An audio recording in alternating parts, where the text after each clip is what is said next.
Slibuju, že tě budu vždy oporou, budu stát po tvém boku, v dobrém i ve zlém, v nemoci i ve zdraví. Budu tě milovat každým dnem víc. Tebe i našeho syna.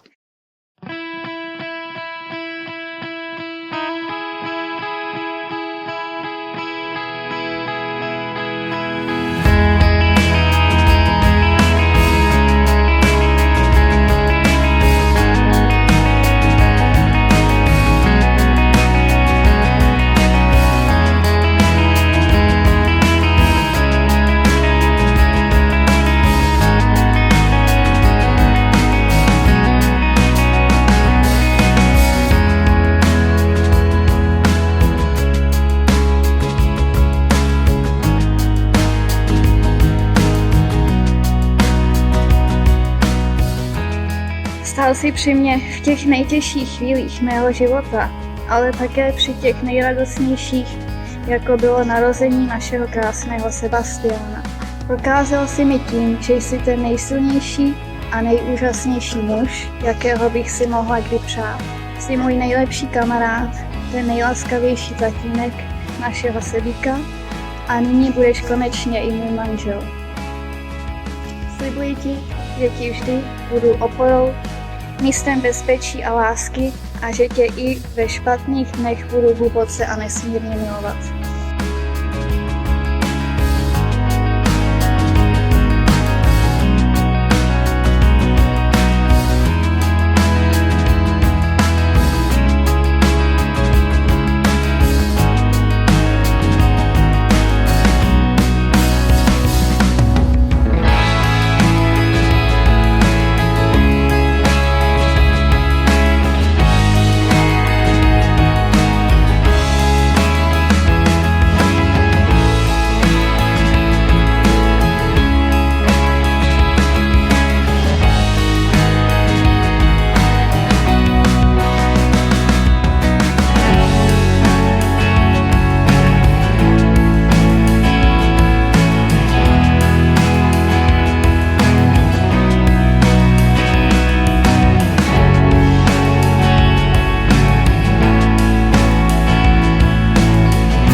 Tak brácha, ať jsi skvělý takový, jaký seš a vždycky budu stát za tebou a ty za mnou a ať jsi prostě svůj.